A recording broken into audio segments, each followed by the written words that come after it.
everyone, and welcome to the Sania Farooqui Show. Joining us today, we have with us Muzna Dureid. She's a policy analyst and award-winning humanitarian who arrived in Montreal as a refugee from Syria in 2016. She is currently Senior Program Development Officer for the White Helmets, also known as the Syrian Civil Defense. Thank you so much for joining us today on the Sania Farooqui Show. I completely understand it's a very busy time for you, so I truly appreciate that you've been able to join us today. Thank you so much for having me. Okay, so what's happened in Turkey and Syria as we speak? The numbers continue to grow. As of Thursday, more than 19,000 people have been killed and tens of thousands injured after a magnitude 7.8 earthquake struck Turkey and Syria on Monday. The World Health Organization estimates up to 23 million people could be affected by the earthquake across both countries. White Helmets, also known as Syrian Civil Defense, has been on the ground from the moment these earthquakes took place. So tell us a little about the impact of these earthquakes from what you're seeing happen on the ground. Yeah, the situation, it's very catastrophic, like personally and also collectively. Like the Northwest Syria, it's a home for 4.5 million people who have been forcibly displaced for multiple times, and they went through like and witnessed like the siege, the chemical attacks, the bombardments, and all kinds of suffering. And now the earthquake, it was like the new natural disaster that attacked them. Unfortunately, the situation, it's really beyond the capacity of our team. It's the situation, it's like cities and villages completely destroyed, completely, like there's like the families who have been killed completely. It's like the whole families, not only some members of their families, no, the whole families. And unfortunately, the resources is very limited. Personally, like also my family back in Syria, they are also in Northwest, and they like been pulled out by the White Helmets team, and also they are in the streets. Like actually, all of the families, they are like homeless now, and they have we have also a snowstorm as well in Syria with the cholera outbreak, and also a decade of bombardments and conflict in Northwest Syria. And the situation, like the White Helmets team, it's like a team of 3,000 people who are like well trained on search and rescue tasks, where it's like they intervene when there's like initially the idea of the White Helmets was back in 2013. It's like to create a team that can intervene to provide like a search and rescue services for the victims of the bombardment led by Russia and Syrian regime. Now, because they have like the expertise, and the only organization in Northwest Syria that has like heavy equipment and such expertise, so they are now responding to the to the needs on the ground, and pulling out the bodies and victims from under rubbles. But unfortunately, the situation is beyond our capacity. We are working around the clock. It's like days by nights, and we're trying to save lives as much as we can, as we call it, like in search and rescue sectors. Just like we have the 4 golden days, like the first 82 hours where we can, at least there's like a potential or like a hope to find people alive from under rubbles. But unfortunately, we don't have like a hope to find like more people alive after that time. So now we are like in the 4th day. Our team on the ground still like in the operations, providing search and rescue around the clock. We saved like lives of children, kids, newborn, civilians, and with each life we are like pulling out. It's like we feel like we have hope to find like more people. Unfortunately, also the epicenter of the earthquake, it's also Gazi Antab and Marash, Kahraman Marash in Turkey. Gazi Antab city, it's the hub for the civil society, Syrian civil society, and also NGOs. So even like our team in our office in Gazi Antab, they are homeless now. They spent like the last 3 nights in the street in their cars, because there is no even like available apartments or like a housing units for them to stay. So we are also facing like a new challenges in terms of like our teams both in Turkey and in Syria.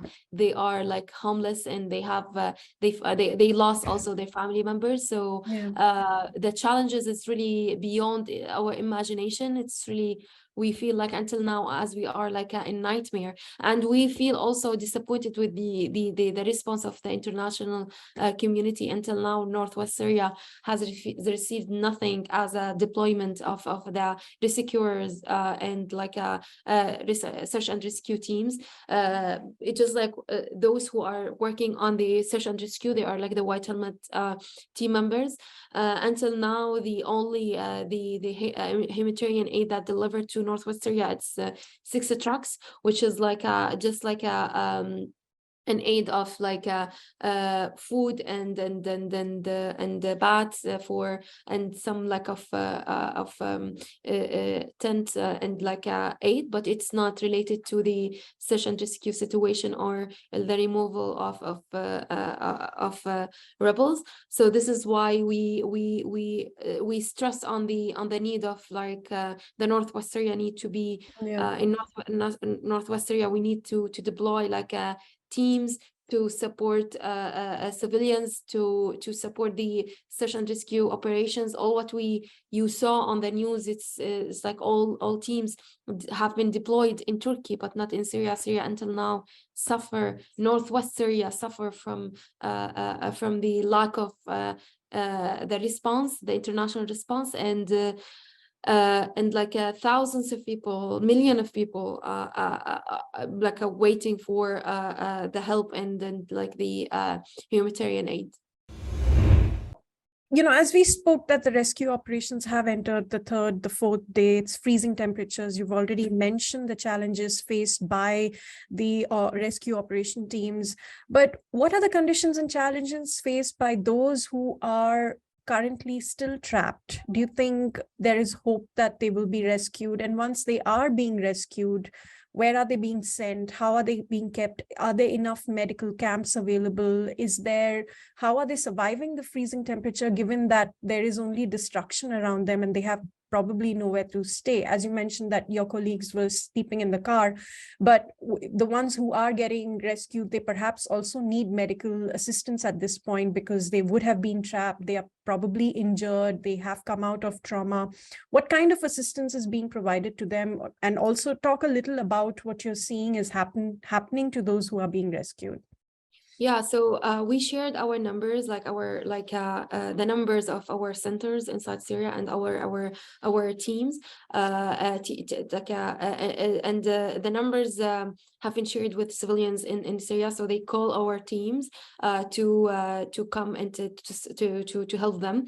Usually, what is happening is like when people hear like screaming from under rubble, so they call us to come, and because like the magnitude of the earthquake, it's very large. So so this is why the operations, it's like in the whole like Northwest Syria, but like there's sometimes we receive calls from certain locations and sites where we come and like we deliver like a search and rescue, but there's the whole like we don't know. It's like when we hear like the screams from under rubbles, or like when civilians just like ask us to intervene, so we need to intervene, and even if there's like just like a 1% hope, so we need to try to pull them out. in terms of those who have been saved and pulled out by the white helmets, we collaborate with the Syrian local organizations as well. So there's like so many organizations like Mulham Team, SAMS, and others like where they provide like medical assistance and also like a tents and food and support.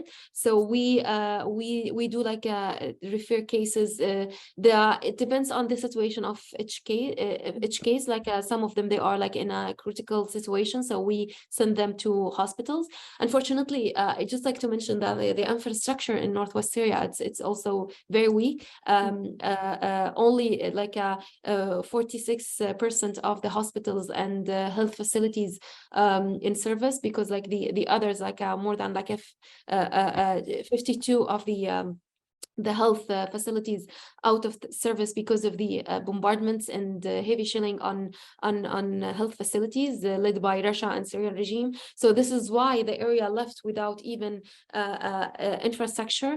This is why also the capacity is very limited, because like it's been like a decade of bombardments, decades of no hope for civilians to be saved from systematic attacks on them and also on health workers and health facilities.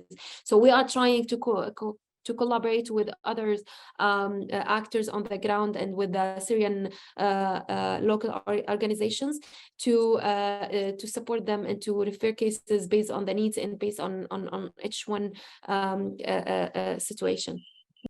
From what you're seeing happen on the ground across Syria and Turkey, can you give us a little sense of what kind of damage that has been done to the infrastructure? I know you mentioned roads and highways have been affected and have been destroyed, but just to get a better idea of how that is not allowing rescue operations to take place, how is that impacting the aid to travel? I know there are parts of Syria, especially the northwest Syria, where aid is quite a bit of a challenge. Even rescue operations in that area, in that region, has been a challenge. Is that all probably due to these infrastructural challenges, or are there any other reasons that, why people are not able to go into these regions and help? Just to get a sense, because you have your team on the ground and you know exactly what has been, what you've seen happen over there. Yeah, unfortunately it's not like only infrastructure. It's kind of like it's political, because like the Syrian regime is trying and Russia in the Security Council, is using like the veto to block the humanitarian aid. There is like a crossing entries in Syria to deliver aid through the UN, and Russia and like to use like the veto to block the aid delivery through this crossing entries in Northwest. So unfortunately, it's like even the humanitarian aid that been delivered to Syria through Damascus, this will be not delivered to Northwest, because this is controlled by the Syrian regime, and this regime and this like Bashar al-Assad, who bombed civilians in Northwest Syria, will never ever allow for any humanitarian aid to be delivered to them. So this is why it's not only like a logistics issue. There is some logistic issues related to the situation in Turkey and the damage in airports and some roads in Turkey, but this is not the whole story, because like we have seen like there is a deployment of search and rescue teams in Turkey. We have seen also airplanes that like with the humanitarian aid delivered to Damascus through the airport of Damascus, but like nothing had arrived to Northwest Syria because of the blackmail of Russia, and also like the international community is very reluctant to intervene, and there is no justification to what is happening in Northwest. Civilians are dying from the inaction of the of international community, because if they are allowing to Russia and the Syrian regime to blackmail them in terms of like humanitarian aid and search and rescue operations. Okay. Syria has already been through a lot. We're talking years of conflict, acute humanitarian crisis. What do you think is going to happen in the coming next couple of months? Do you think whatever little progress that was made, whatever little stability the region had, of course, it's been destabilized, all due to the earthquake. But do you think, what do you think moving forward the world needs to do in terms of whether it is the international community? I know there are talks about how the sanctions should be lifted, whether it is due to the sanctions that Syria is not able to get food and access to aid and humanitarian needs at the moment, whether it is, as you mentioned, due to the political game that is being played by countries who are in support of whatever is happening in Syria. But just to get a sense of what do you think is going to be the biggest crisis in the coming next months for Syria and for the Syrians who've survived perhaps 12 years of war, and now they have to survive just, starting from scratch all over again?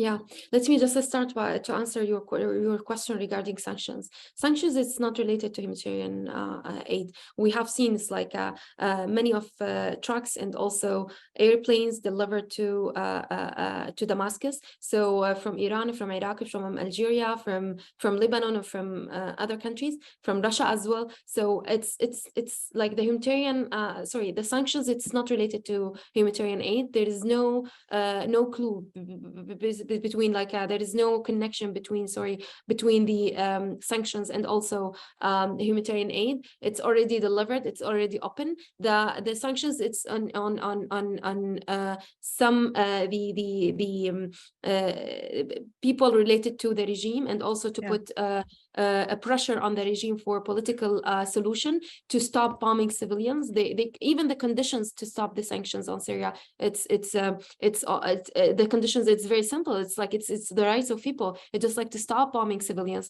to stop like the detaining people, to release all detainees. So this is the only conditions to lift the sanctions. And even with the sanctions right now, the sanctions, it's not imposing on the humanitarian sector. It's not imposed on deliver aid. So it's not. This is like the argument of the Syrian regime and Russia to blackmail the international community, and also to justify their corruption, because like the humanitarian aid that's been delivered to Damascus will be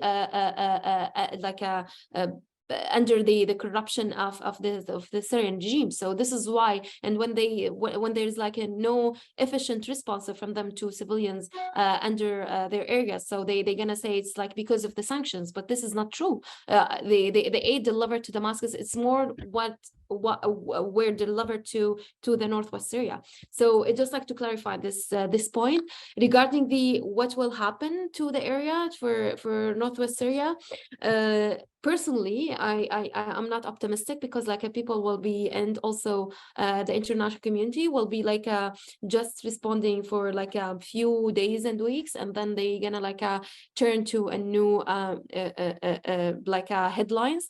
But since it's just like people mobilize, and also countries mobilize based on what they watch on social media and the news.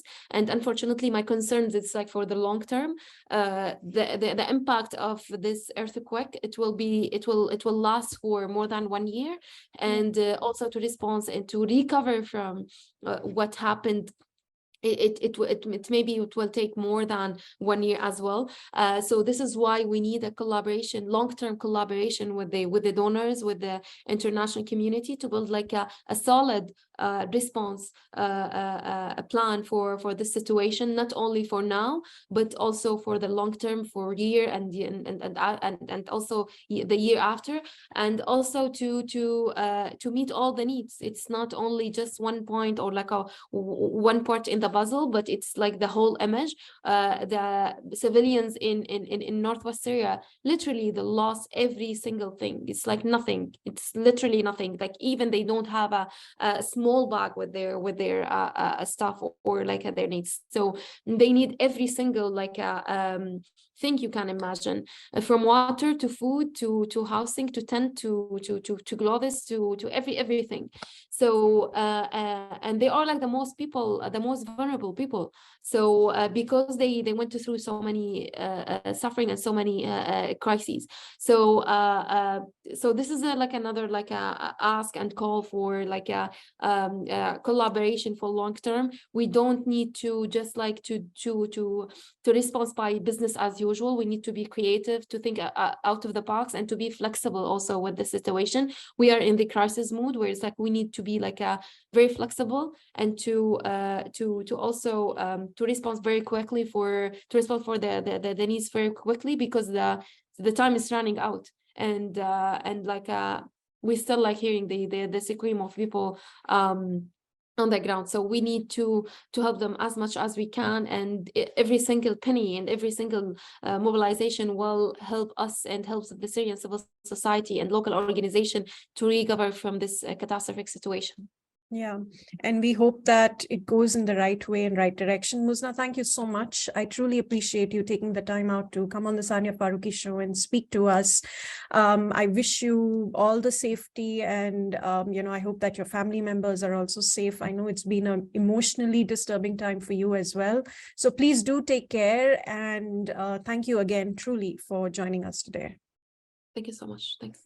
Thank you for those who've watched and tuned in. I hope you will subscribe to our YouTube channel and follow us on Facebook, Twitter, Instagram, and Spotify. Please do stay tuned, as we will be bringing you a special edition coverage of the Syrian-Turkey earthquake. I'll be in more conversations, so stay tuned, and thank you so much for watching.